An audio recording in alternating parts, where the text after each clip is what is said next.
Bismillahirrahmanirrahim. Assalamualaikum warahmatullahi wabarakatuh. Innal hamdalillah nahmaduhu wa nasta'inuhu wa nastaghfiruhu wa natubu ilayhi wa na'udzu billahi min shururi anfusina min sayyiati a'malina may yahdihillahu fala mudilla lahu wa may yudlil fala hadiya lahu.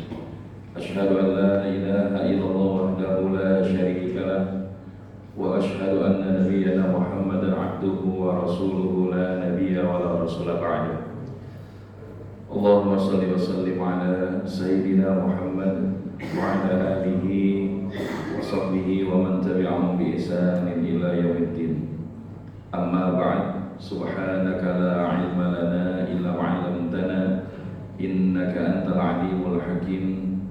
Allahumma aftah lana qulubana wa alhimna rushdana wahdina ila siratikal mustaqim.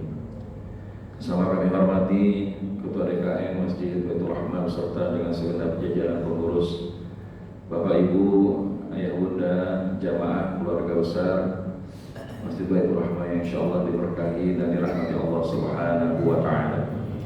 Izin menyapa kembali di pagi hari ini, bagaimana kabarnya Bapak Ibu semua? Kelihatan jawaban alhamdulillahnya semangat benar ini ya. Insyaallah kelihatannya yang semangat ini mudah-mudahan Allah jadikan hidupnya berlimpah keberkahan, dikaruniakan kesehatan, diberikan kelapangan, dan akhirnya bareng-bareng masuk sampai ke surga yang berlimpah.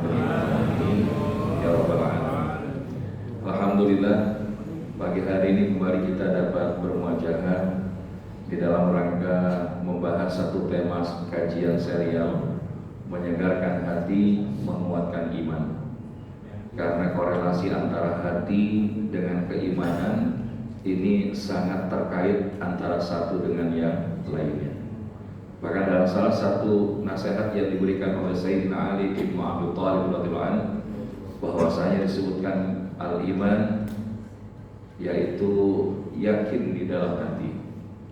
Jadi bagaimana tasdiqu bil qalbi wa iqrarun bil lisan wal amalu bil arkan. Jadi iman itu adalah diyakini atau dibenarkan dari hati, kemudian diikrarkan atau diucapkan dengan lisan, serta diamalkan dengan perbuatan. Ini adalah perwujudan iman yang sebenarnya.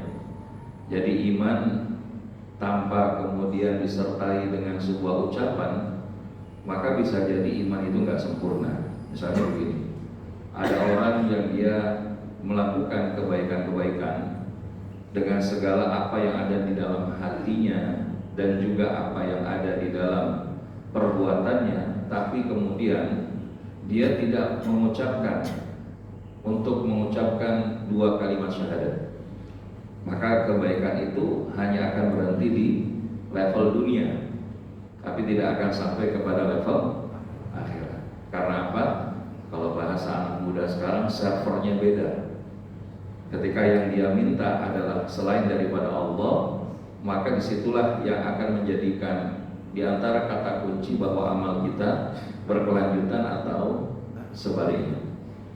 Begitu juga dia sudah mengucapkan dengan lisan, meyakini di dalam hati, tapi tidak mewujudkan dalam bentuk perbuatan dan amal saleh, maka tentu di situ ada kelemahan-kelemahan.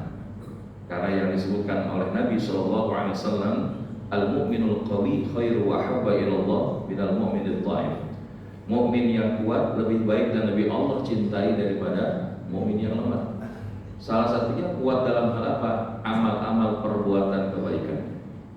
Sehingga bahkan di antara ukuran kebaikan hidup pada diri seseorang adalah khairukum man tala umruhu wa hasuna amaluhu.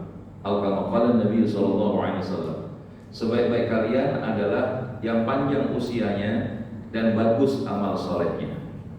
Maka mudah-mudahan kita dikaruniakan usia oleh Allah Ta'ala dan dapat mengisinya dengan kebaikan-kebaikan amal soleh sebagai pembuktian daripada keimanan kita.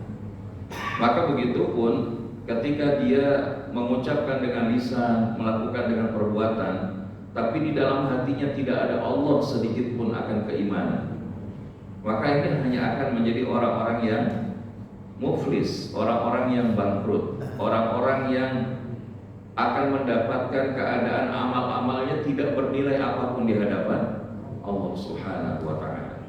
Karena dialah Allah ya'lamu kha'inatal a'yuni wa ma tukhfis sudur.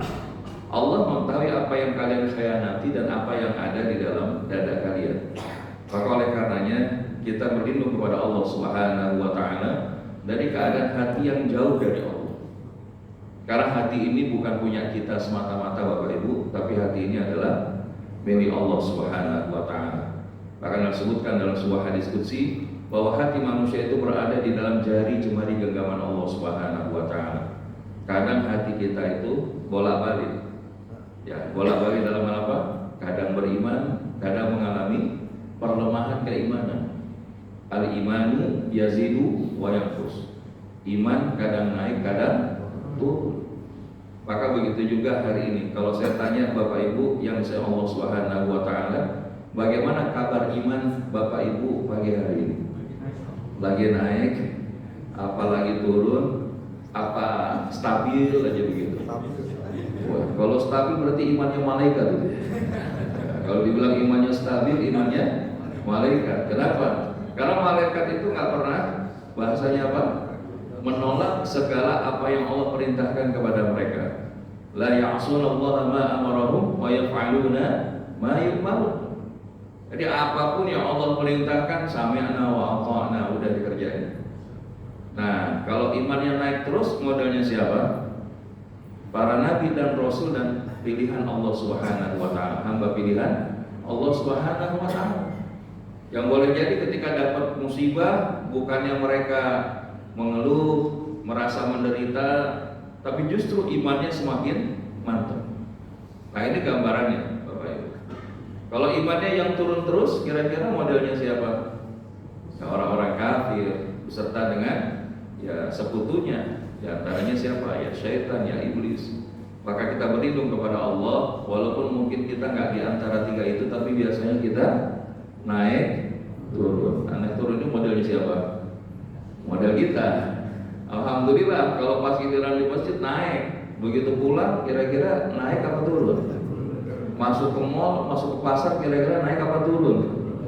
Nah, oleh karenanya kita sadar bahwa iman kita itu naik turun, sehingga perlu dirawat bagaimana iman ini bisa terus menguat.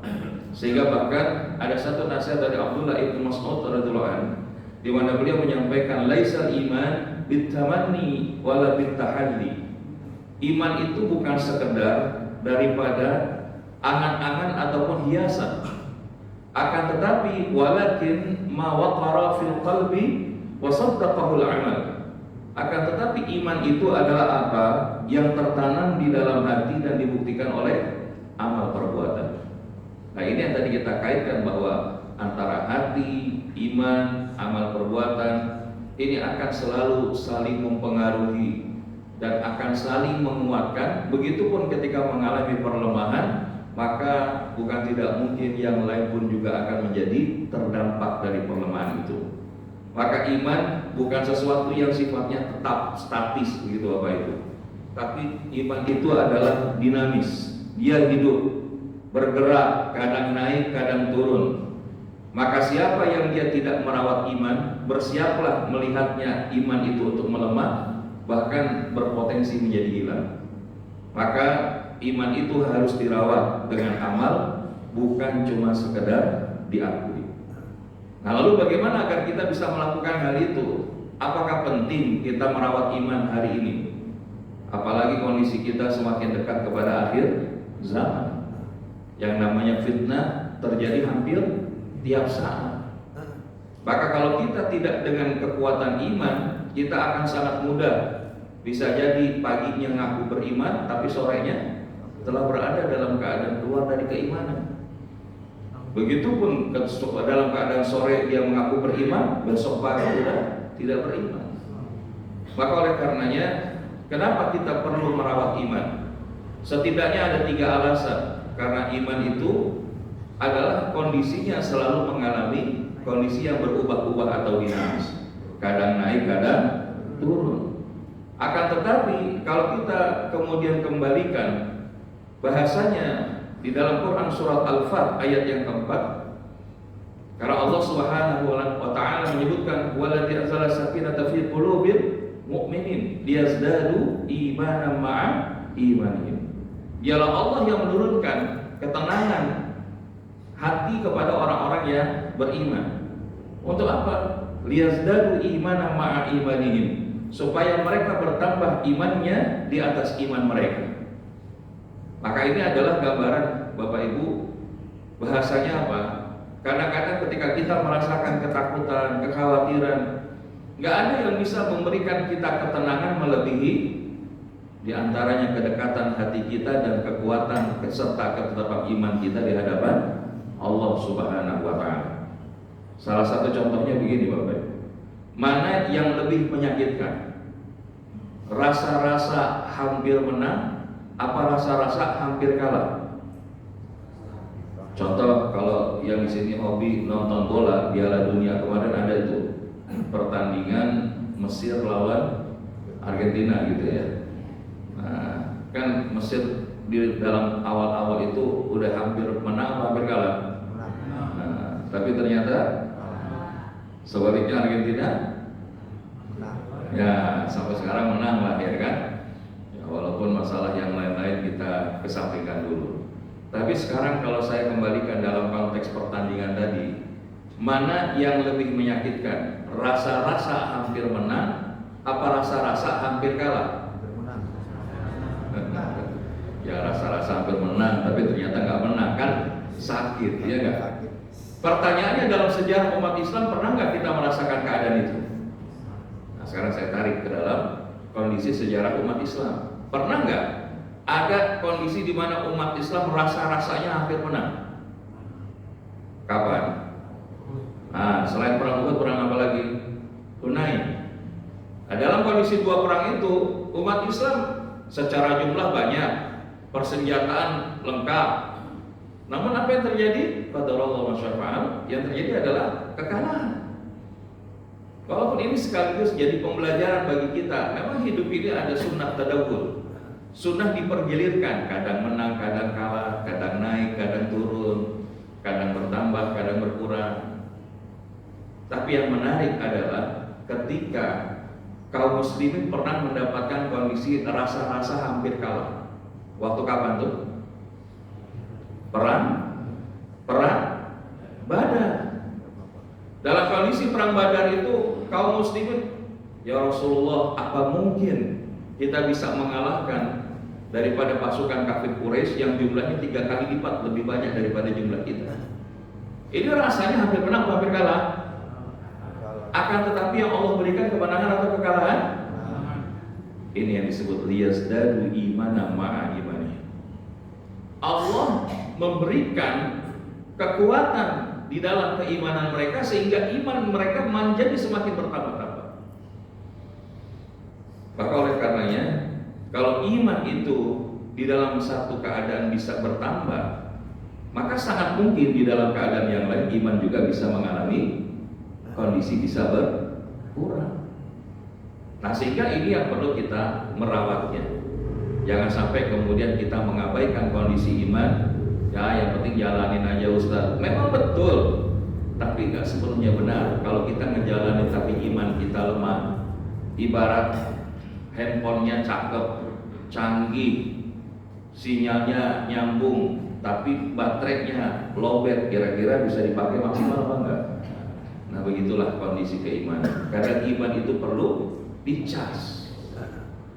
Yang kedua, kenapa iman itu perlu dirawat Bapak Ibu? Karena hati itu selain dia berada dalam keadaan dinamis, hati itu mudah berubah. Maksudnya bagaimana? Karena tadi disebutkan dalam hadis riwayat Imam Muslim bahwasanya innal quluba baina asbu'aini min asabi'ir rahman. Sesungguhnya hati manusia itu berada di antara 2 jari dari jari jemarinya Allah Subhanahu wa taala. Yuqallibuha kaifa yasha. Dia akan membolak-balikannya sesuai daripada kehendaknya. Maka disinilah yang bisa kita katakan bahwa apa? Hati itu bukan sepenuhnya punya kita, tapi hati itu punya Allah. Maka jangan kepedean kita bisa mengubah hati orang lain. Karena jangankan kita mengubah hati orang lain, kita mengubah hati kita saja belum tentu kita mampu. Maka jangan sampai kita hidup itu gampang kecewa, Bapak Ibu. Gampang kecewa. Kalau orang gampang kecewa, kira-kira efek yang paling dekatnya gampang bersyukur apa gampang ngeluh? Model kita kira-kira banyak yang bersyukurnya apa ngeluhnya? Berarti artinya apa? Jangan-jangan hidup kita terlalu sering dikecewakan. Karena apa? Salah berharap, salah bergantung. Ketika kita berharap dan bergantung kepada selain Allah, maka sebetulnya kita sedang mendesain patah hati yang disengaja. Maka di dalam koridor keimanan, di mana hati itu memiliki peranan penting, bahwa kita melihat, jangankan kita, bahkan seorang kekasih Allah yang bernama Nabi Ibrahim alaihissalam meminta kepada Allah Subhanahu wa taala agar apa? Agar diberikan daripada hati yang selamat. Surat Asy-Syu'ara ayat 87 sampai 89. Bismillahirrahmanirrahim. Wa la tukhzini yawma yub'atsun yawma la yanfa'u malun wa la banun illa man atallaha biqalbin salim. Ya Allah, jangan Engkau hinakan hari di mana kelak Engkau akan bangkitkan kami. Hari di mana tidak akan bermanfaat harta dan anak-anak yang kami banggakan sewaktu kami berada di atas muka bumi. Illa man atallaha biqalbin salim. Kecuali siapa mereka orang yang menghadap Allah dengan membawa hati yang selamat. Karena kalau hati kita nggak jagain, nggak kita rawat, bisa jadi hati kita nggak selamat. Kalau hati sudah nggak selamat, maka bukan tidak mungkin kehidupan kita juga demikian adanya. Maka di antara doa yang diajarkan Nabi Shallallahu Alaihi Wasallam, kita minta kepada Allah agar hati kita itu diberikan ketetapan, diberikan kondisi yang stabil, persistence. Insya Allah doa ini sudah hafal semua. Apa doanya? Ya muqallibal qulub, tsabbit qalbi ala din. Wahai yang membolak-balikan hati, tetapkanlah hati ini untuk tetap berada di atas agama.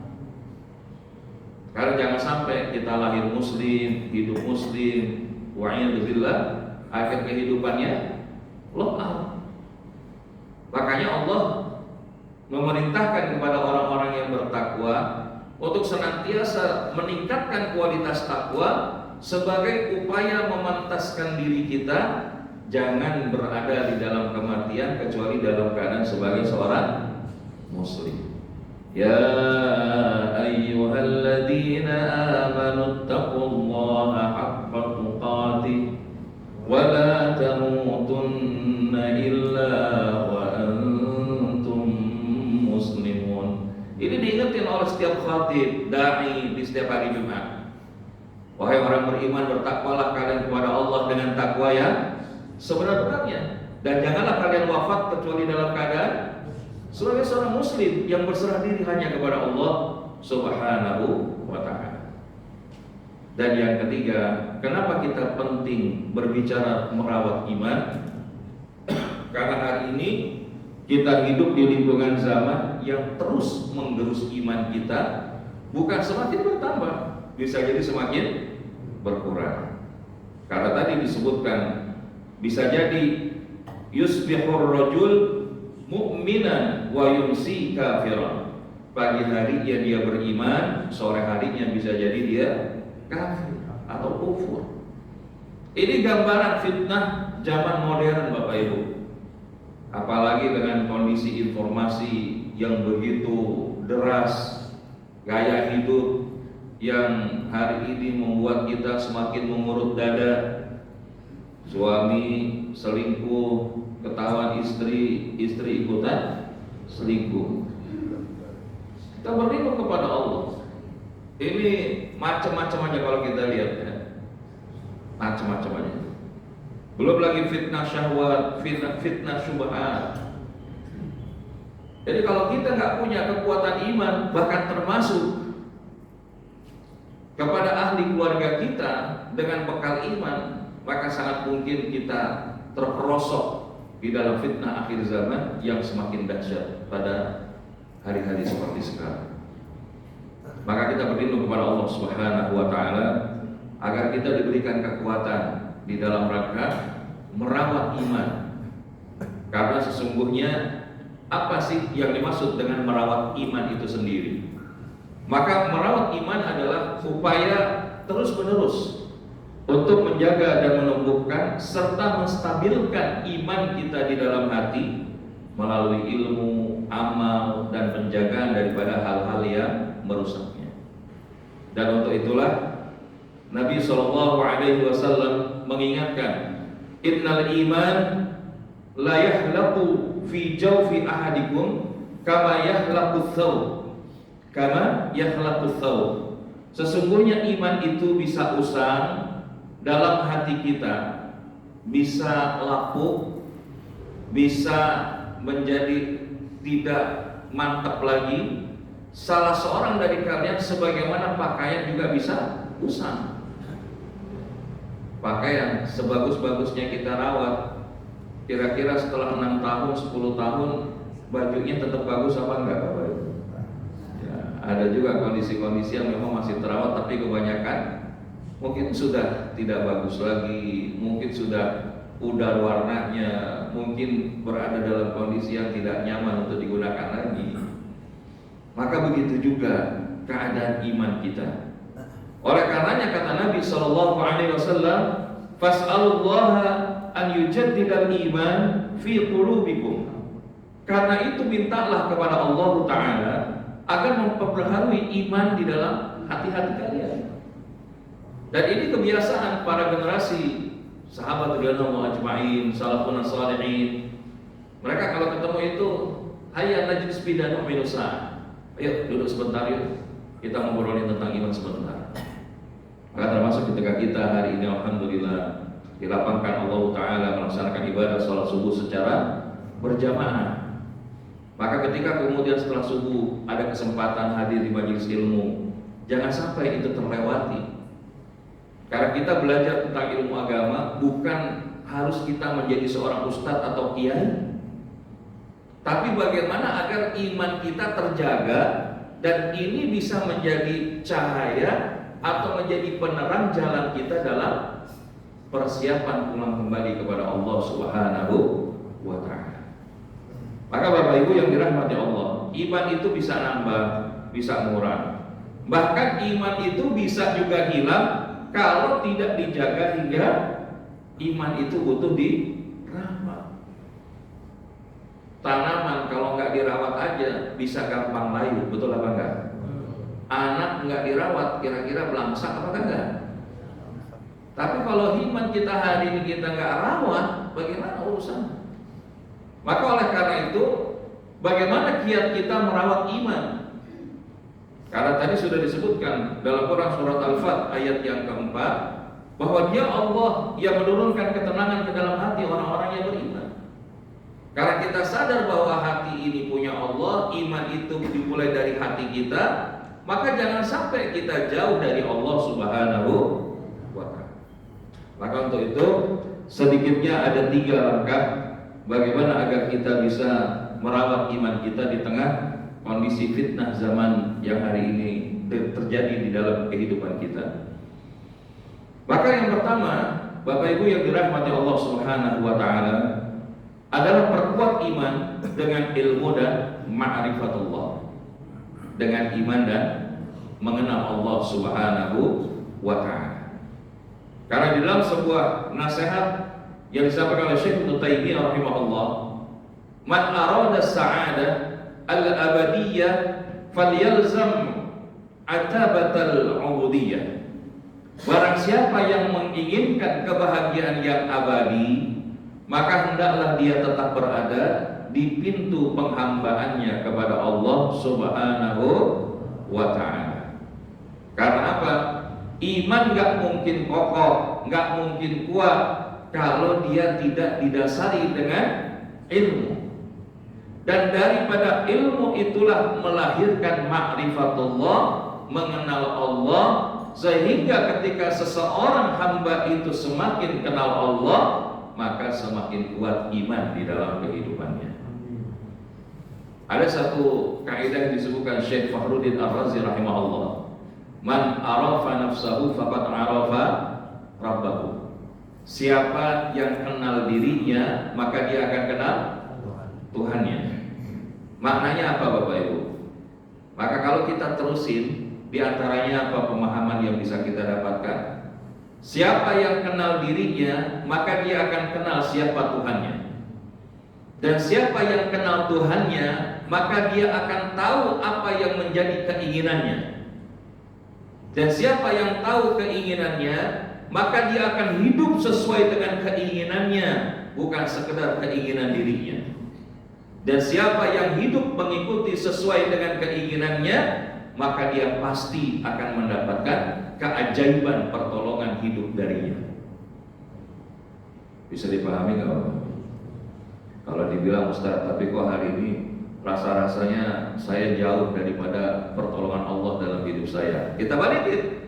Kenapa kok kita hari ini nggak merasakan dan mendapatkan keajaiban pertolongannya di dalam kehidupan kita? Karena jangan-jangan kita belum hidup sesuai dengan keinginannya. Hari ini banyak orang yang hidup sesuai dengan keinginannya, tapi tidak sesuai dengan keinginannya. Dia hidup sesuai dengan mau dirinya, bukan mau-maunya Allah di dalam kehidupannya. Dan kenapa dia tidak hidup mengikuti keinginannya? Karena dia tidak tahu apa yang menjadi keinginannya. Kenapa dia tidak tahu keinginannya, keinginan Allah? Karena dia tidak kenal Allahnya. Dan kenapa dia nggak kenal Allahnya? Karena dia nggak kenal bahkan dengan dirinya. Makanya kita ngaji Bu Pak, salah satunya adalah agar kita itu bisa jadi orang yang 2T. Apa? 2T. Apa 2T itu? Ya bukan tahu tempe ya. T yang pertama tahu diri. Apa? Tahu diri. Kita ngaji itu biar kita tahu diri bahwa kita ini hamba bukan Tuhan. Maka hidup kita ikutin apa yang diinginkan Rabb kita di dalam kehidupan kita sebagai hamba. Ini yang menyelamatkan kita kalau kita tahu diri. Makanya ngaji tentang diri ini gak bakal habis. Maksudnya apa? Sampai kita mati. Maka berbahagialah orang yang setiap dia tambah ilmu, tambah pemahaman di dalam pengajian yang dia ikutin, membuat dia semakin tahu diri. Apa efeknya? Enggak sombong, hidupnya mengikuti aturan Allah. Dia enggak gampang menghakimi orang lain karena dia apa? Tahu diri. Karena hari ini banyak enggak orang yang enggak tahu diri, Bapak Ibu? Di sini ada. Yang mana orangnya sebenarnya? Maka Bapak Ibu yang dirahmati Allah, apa ciri orang enggak tahu diri? Dia tahu itu bukan hak dia, tapi diembat seembat-embatnya. Itu namanya enggak tahu diri. Seakan-akan enggak peduli. Saya kan cuma ngambil dikit, yang lain ngambil lebih banyak. Tahu diri enggak tuh? Maka orang yang enggak tahu diri, maka hidupnya itu hanya mengikuti nafsunya dan bukan mengikuti aturannya. Maka selama hari ini kita hidup cuma ngikutin maunya kita doang Bapak Ibu, maka bukan gak mungkin itulah yang menyebabkan rasa bahagia itu jauh, kesenangan itu jadi semu. Kita kemarin ngelihat bagaimana di media ditemukan berangkas dalamnya. Ya udah itu dah. Tapi katanya kok sekarang emasnya palsu. Emang ada orang naruh emas palsu di berangkas? Anak kecil juga tahu. Tapi kenapa bisa berubah-ubah? Karena nggak tahu diri. Makanya kita ngaji biar tahu diri. Kalau ngomong kayak begitu bukan semata-mata jamaah, biar ustadznya juga tahu diri. Karena ada juga ustadz nggak tahu diri, betul nggak?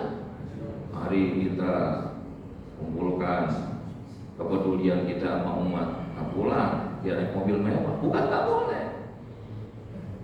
Rasulullah juga punya unta merah, tapi cuma sekali doang Rasulullah pakai. Tapi kalau hari ini kita punya unta merah, bukan 1, 2, 10, ya kan? Itu namanya nggak tahu diri. Karena hari ini banyak kondisi umat yang bukan tidak mungkin berada dalam kondisi yang jauh dari kesejahteraan. Tapi kalau dia tahu diri, dia punya banda, dia punya kekayaan, dia jadikan kebermanfaatan kepada sebanyak mungkin orang. Nih, tahu diri. Makanya insya Allah, termasuk kita ngaji itu belajar tahu. Misalnya ustadznya ketika ngajar duduknya nyender apa kagak? Nah terus kalau jamaah kira-kira duduknya nyender itu tahu diri apa enggak? Enggak, ini contoh aja misalkan ya kan. Di sini mah gak ada yang nyender insya Allah ya kan. Cuma ngerebah doang dikit ya. Jadi Bapak Ibu yang dirahmati Allah, yang kedua, mohon maaf ya, tapi emang saya lihat ini wajah-wajahnya kalau udah nyender emang udah patokannya itu. Yang dia kalau setiap ngaji kagak berubah-ubah situ mulu di tempatnya. Yang kedua, selain tahu diri, tahu apa? Tahu batas. Orang kalau hidup kagak tahu batas, yang ada modelnya enggak lebih buruk daripada hewan. Wa'iyadzubillah. Bahkan orang kalau dia hidup dia enggak peduli sama batas, bisa jadi mereka lebih rendah, lebih jelek, lebih buruk daripada binatang. Ulaika kal an'am bal hum adall. Mereka itu seperti binatang ternak, bahkan lebih sesat lagi. Contoh, seayam-ayamnya ayam, tahu gak yang mana jantan, mana betina? Ada gak ayam jantan ngembat ayam jantan? Paham kan maksudnya? Ini manusia dikasih akal, kenal gak laki sama perempuan? Tapi kalau laki-laki ngembat laki-laki, kira-kira bagaimana? Ini namanya melewati batas. Maka di Rusia aja tuh Pak, di Rusia tuh ada orang aktivis LGBTQ+. Dia kasih tuh bendera pelangi. Saya sebetulnya nggak terima itu bendera pelangi itu dikaitkan sama mereka, karena pelangi itu ciptaan. Pelangi alangkah indahnya. Sekarang ini kalau lagi pelangi langsung asosiasinya LGBT ya. Gimana ini distorsi pemahaman? Yang jelek kenapa dibagus-bagusin? Maka kalau kata para ulama kita dulu, kalau ada wanita yang melacurkan diri jangan dihalus-halusin pakai bahasa PSK. Ya emang dia melakukan keburukan. Karena kalau kita nggak tahu batas upah, hidup kita nggak ada upahnya kayak model binatang, bahkan lebih rendah lagi. Dan ini kita tahu dari mana? Ngaji. Kita belajar bagaimana aturan Allah, gimana contoh Rasulullah, gimana pemahaman di dalam memahami ayat-ayat Allah, sunnah Nabi. Kalau kita nggak ngaji, apa yang dia pegang sebagai pegangan? Makanya Nabi SAW bilang, taraktu fikum amrain, aku wasiatkan, aku tinggalkan kepada kalian dua perkara.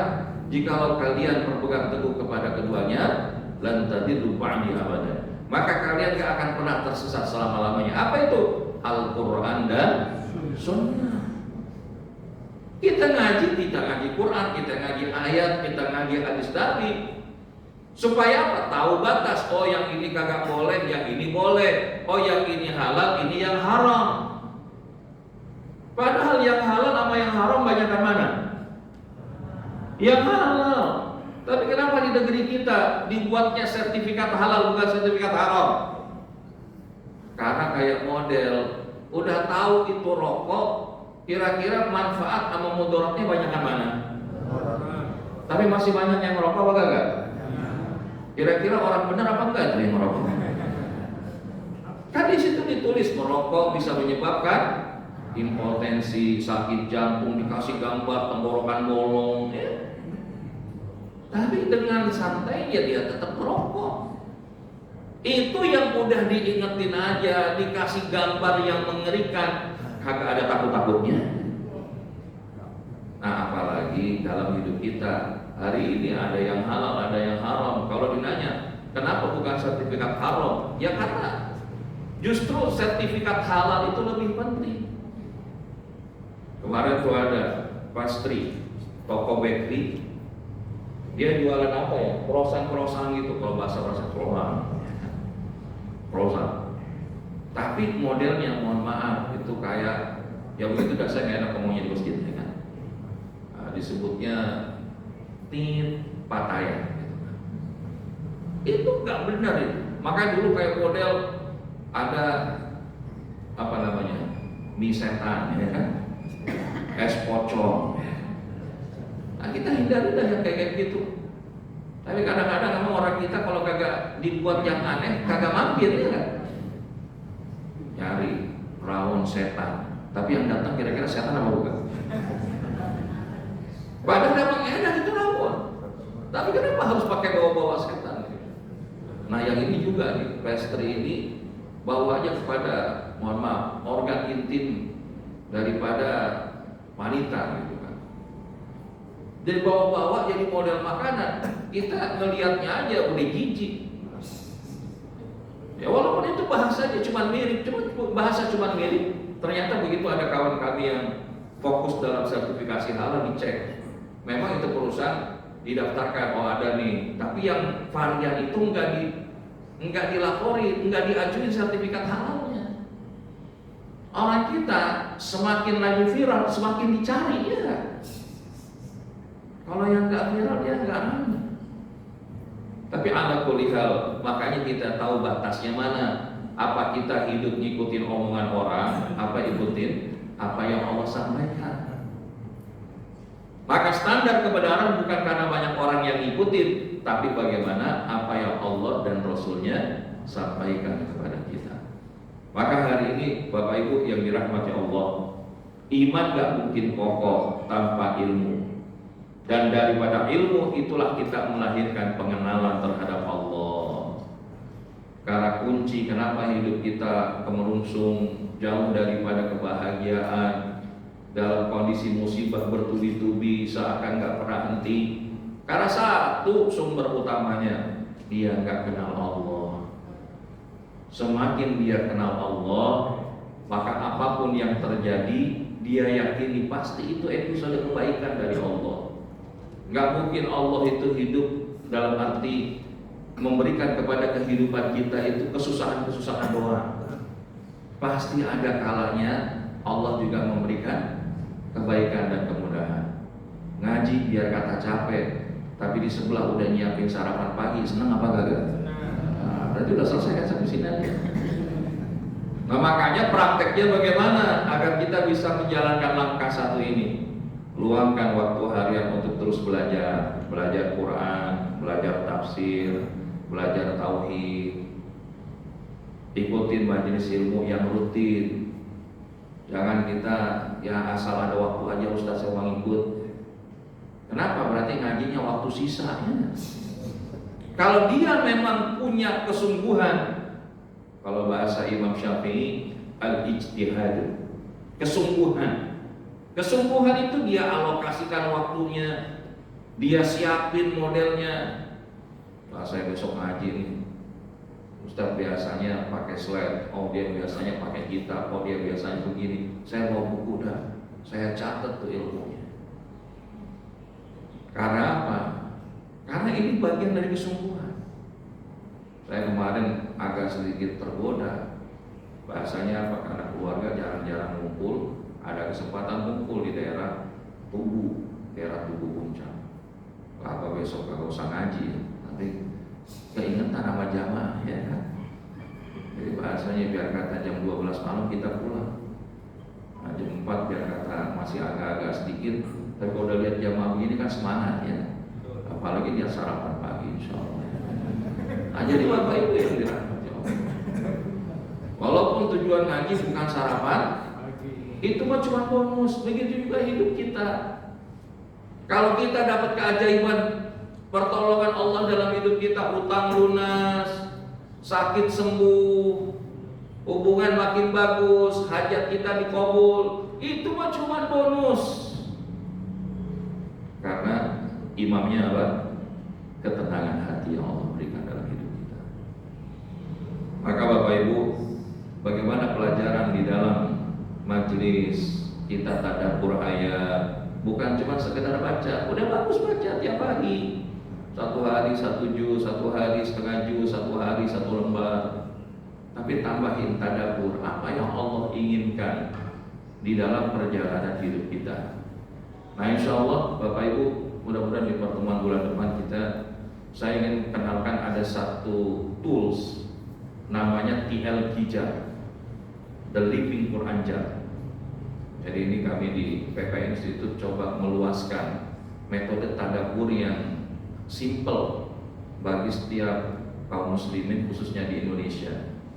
Jadi gimana kita bisa menemukan apa di antara insight atau hikmah dari satu ayat aja yang kita baca. Kemudian bagaimana kita praktekin di dalam perjalanan hidup kita satu hari. Kalau kita jalanin 40 hari, kita ambil 1 hari 1 ayat, berarti 40 ayat. Kalau itu jadi kebiasaan, insya Allah itu yang akan melahirkan jadi karakter baru. Dan ini yang menjadi aktualisasi daripada keimanan itu. Yang kedua, Bapak Ibu yang dirahmati Allah, adalah hidupkan iman dengan zikir dan ibadah, selain dengan ilmu dan ma'rifatullah. Karena di dalam hati, kata Syekh Ibnu Qayyim Al-Jauziyah, ada kekacauan yang enggak bisa dirapiin kecuali dengan menghadap kepada Allah. Fil qalbi sya'tha la yalumuhu illa al-yatbaru 'ala Allah. Dalam hati ada kekosongan, ada kekacauan yang dia enggak bisa dirapihin kecuali dengan menghadap kepada Allah. Dalam hati ada kesepian yang gak bisa dihilangin kecuali dengan berinteraksi dengan Allah. Dan ada kesedihan di dalam hati kita yang gak bisa dihapus kecuali dengan kebahagiaan mengenal Allah Subhanahu wa ta'ala. Maka iman itu hidup dengan zikir, matinya iman dengan lalai dari Allah. Fadhkuruni adzkurkum. Maka ingatlah kepadaku, niscaya aku ingat kepada kalian. Ibadah adalah nutrisi iman, karena buahnya zikir akan menenangkan. Salat itu menguatkan, tapi dengan Quran, maka inilah yang akan menyinari kehidupan. Maka bagaimana kita merawat iman, menghidupkan iman dengan zikir dan ibadah. Zikir pagi petang, yang biasa baca Rotibul Hadar silahkan, yang baca Al-Makturat silahkan, zikir Amsah wa Sobat silahkan. Yang kita sanggup kita kerjain. Yang penting konsisten. Misalkan Ustaz saya mungkin gak bisa yang panjang-panjang, jangan lupa minimal istighfar 100 kali, sholawat 100 kali, selebihnya sayyidul istighfar, sayyidul tasbih. Terus kita baca raditu billahi rabba wa bil islami dina wa bi muhammadin nabiyya wa rasulullah. Itu paling sederhana. Tambahin minta doa perlindungan, a'udzu bikalimatillahit tammati min syarri ma khalaq, bismillahirrahmanirrahim, la yadurru ma ismihi syai'un fil ardi fis samawati samil alim. Baca 3 kali. Itu yang simpel-simpel aja. Jangan kita bilang, aduh Ustaz saya kagak bisa zikirnya sampai ribuan. Ya belum kesana kita. Yang mudah alhamdulillah. Yang penting itu esensi zikir bukan tentang banyaknya. Jumlah dan banyak itu adalah di antara metode. Karena muatan utama daripada zikir adalah ketenangan hati. Ala bizikrillah tatma'innun. Salat tepat waktu, berjamaah jika mampu. Ini juga jadi pembuktian iman. Istighfar harian. Nabi aja yang maksum diampuni dosa dan sebelumnya dan yang akan datang beristighfar 100 kali. Lah apalagi kita, wudunya lebih. Dan yang terakhir, Bapak Ibu yang dirahmati Allah Subhanahu wa taala, kalau tadi kita perkuat, hidupkan iman, maka yang ketiga, jaga iman dengan lingkungan dan mujahadah. Maksudnya bagaimana? Kita berteman boleh sama siapa aja, tapi bersahabat perlu kita lihat sama siapa kita bersahabat. Maka Syekh Na'atullah dalam kitab Al-Hikam mengatakan, la tashab man la yunhiduka halu. Janganlah bersahabat kepada orang yang keadaannya enggak membangkitkanmu kepada Allah, enggak deketin dirimu itu kepada Allah. Wala yadulluka 'ala Allahi maqal, dan ucapannya tidak menunjukkanmu kepada Allah. Kita itu kadang, mohon maaf Bapak Ibu, kalau kita dilihat konten media sosial, lebih senang lihat pelawak apa dengerin ustaz? Ya alhamdulillah jujur ya kan. Kalau udah lihat lapor paku terus ya kan. Lihat ustaz baru assalamualaikum geser. Betul apa betul? Tapi ya di sini mah nggak begitu ya. Ya nggak begitu beda ya. Bukan saya ngomong, saya mau beneran doa. Nah, jadi kalau kita hari ini ngaji alhamdulillah udah jam 6 tapi kagak pada gerak ya alhamdulillah. Karena biasanya ada yang udah jam 6 ustaz selesai dia main luar aja dia. Itu adab tuh, adab ilmu. Ya. Ya bahasanya tadi kadang-kadang kita nggak tahu. Ini ustaz boleh jadi mungkin rumahnya di Ciputat tapi dia habis ngejar dari puncak. Dia aja masih belum keluar dari masjid lah. Kita rumah sebelah masjid udah pengen pulang. Ada yang model begitu ada? Yang mana orangnya? Udah keluar kayaknya. Nah, jadi itu. Jadi kita kalau berteman bersahabat sama orang yang dia kalau kita dekat sama dia ngedeketin kita sama Allah, ingetin sama Allah, ya kan? Kalau ucapan-ucapannya juga menunjukkan kita kepada Allah. Nah, kita kalau temenan, ya masya Allah, urusannya dunia mulu ya. Besok final Piala Dunia, ayo kita nobar. Tapi kadang-kadang kalau pas giliran jam nobarnya barengan sama waktu Isya, nitip sama Ustaz ya kan. Ustaz kalau bisa ayatnya jangan panjang-panjang ntar dalam final ya. Kalah tuh. Khusyuknya sholat sama nobar. Nobar di depan masjid. Tapi kalau cuma nobar doang bro, kagak seru. Ada sampingan gak berani nggak ya? Judi di pinggir masjid. Maka jangan. Maka saya kadang-kadang kalau bilang, "Bi, nggak nonton bola, Abi mau besok aja lihat highlightnya siapa yang menang ya kan." Tinggal nanti golnya siapa juga ketahuan. Nggak rugi amat ketinggalan malamnya. Yang rugi kalau Allah udah datang sepertiga malam, terusnya kita kagak nyambut sholat malam. Dilihatnya sama malaikat, dia bukan minta sama Allah lagi teriak, "Gol!" Kira-kira dicatat pahala kan tuh ya? Nah, saya ingetin aja. Masalah besok siapa yang menang, Spanyol sama Argentina menang Spanyol 3-1 ya kan? Iman sangat dipengaruhi oleh apa? Lingkungan, teman, sama konten yang dikonsumsi. Al-mar'u 'ala dini khalili, kata Nabi, agama seseorang itu tergantung kepada siapa dia berteman. Dalam istilah psikologi modern namanya environment shapes behavior. Lingkungan itu akan menajamkan perilaku. Jadi kepada siapa kita berteman, itulah yang akan menjadikan diri kita sebagaimana hari ini. Dan ketika kita bisa bermujahadah melawan nafsu, nggak cuma sebatas ngikutin nafsu, insya Allah iman itu hidup. Maka diantara prakteknya adalah pilih kita punya circle pertemanan, lingkungan yang solih-solihah.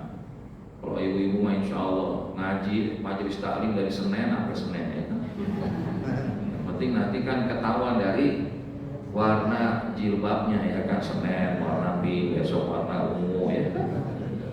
Tapi yang penting bukan masalah jilbabnya, tapi semakin mengingatkan dan menguatkan keimanan. Kurangi toxic environment, kurangi lingkungan-lingkungan yang kalau bahasa sederhananya negatif. Kalau toksik itu sudah sampai yang meracuni. Karena hari ini kadang-kadang Kalau kita kurang-kurang penjagaan, wa'alaikumsalam, kemarin yang kejadian di Bandung tuh Pak, ini ketemu sama laki-laki, dia habis konser musik, ketemuan, akhirnya teman deketan lebih, dibawa 3 tahun, ujung-ujungnya mata dicongkel, ya kan, bibir digunting. Makanya dibilang kita berlindung kepada Allah, udah kagak ada benernya pacaran. Kita bilangin sama anak-anak kita, kalau udah ada yang semangat pengen kenalan, udah maju ke sini, coba lihat proposalnya. Iya. Bukan masalah proposalnya kita minta apa, enggak. Yang penting kita tanya, apa kesiapanmu? Kalau ada anak laki-laki bilang, Bu, Pak, tenang aja, insya Allah saya punya dunia dan sisi. Ya, karena saya alhamdulillah istiqomah, Allah izinin ngamalin 2 rakaat sebelum subuh, ya. Rakaatul fajr khairum minad dunya wa ma fiha. Jangan kita nyari, wah dia punya banda berapa, asetnya wah murah banget, besoknya di penjara, ya.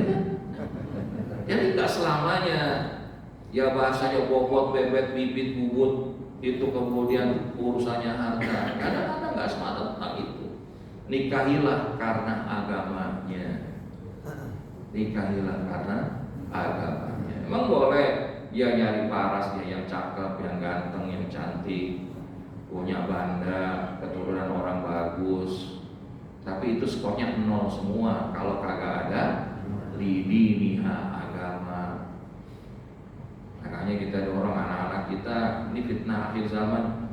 Sekarang bukan hanya jagain anak perempuan, anak laki-laki juga kudu kita jagain. Konten-konten negatif, kita lihat ya anak-anak nonton apa, ikut bergaul di media sosial yang mana. Jangan sampai kita kelihatannya seru-seru aja, padahal anak-anak kita mainnya udah jauh. Latih diri untuk menahan hawa nafsu, mujahadatun nafs. Salah satunya apa diantaranya? Perbanyak puasa, ya, ghadul basar, tahan pandangan. Itu diantara jalan-jalan kita. Termasuk apa? Istiqomah di dalam kebaikan ini, jaga nafsu. Mudah-mudahan yang disampaikan ini ada manfaatnya, Bapak Ibu yang dirahmati Allah Subhanahu wa taala. Insyaallah untuk tema yang berikutnya kita akan masuk di dalam pembahasan Al-Qur'an sebagai kompas kehidupan kita. Maka salah satunya nanti kita kenalin yang tadi kita sampaikan mengenai The Living Quran Jar. Jadi isinya toples Pak, tapi nanti di dalamnya ada beberapa 100 potongan ayat berikut dengan hikmahnya, insight dari tadabbur, dan kemudian action plan-nya, apa yang kita lakukan. Mudah-mudahan ini yang kita maksudkan diantaranya sebagai jalan menghidupkan Al-Quran di dalam kehidupan. Untuk itu marilah kita berdoa kepada Allah Subhanahu wa taala, semoga apa yang kita niatkan, apa yang kita hajatkan, Allah berikan kebaikan yang Allah selamatkan. Ala hadhihi niyyah wa ala kulli salihah. Al-Fatihah. A'udzu billahi minasyaitonir rajim. Bismillahirrahmanirrahim. Alhamdulillahi rabbil alamin. Ar-Rahmanir Rahim. Maliki yaumiddin. Iyyaka na'budu wa iyyaka nasta'in. Ihdinas siratal mustaqim, siratal ladzina an'amta 'alaihim ghairil maghdubi 'alaihim waladdallin. Amin ya Allah, amin ya Rahman, amin ya Rahim, amin ya mujibas sajidin. Allahumma bihaqqil Fatihah wa bi karamatil Fatihah wa bi mu'jizatil Fatihah. Ya Allah biha, ya Allah biha, ya Allah biha, bi husnil khatimah. Allahumma inna nas'aluka 'ilman nafi'an wa lisanan dhakiran wa qalban salima wa imanan sadiqan وعملا متقبلا يا رب العالمين. اللهم أحسن عاقبتنا في الأمور كلها وأجرنا من خزي الدنيا وعذاب الآخرة. توفنا من المسلمين والحقنا بالصالحين. يا مقلب القلوب ثبت قلوبنا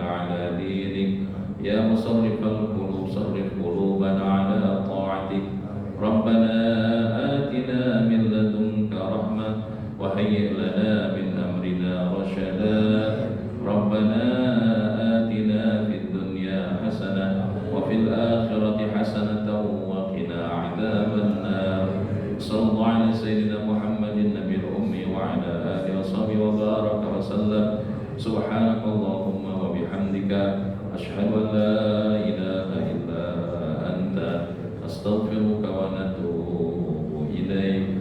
Walhamdulillahi rabbil alamin. Hadanallahu wa iyyakum ajma'in wal afwa minkum wa billahi taufiq wal hidayah. Wassalamualaikum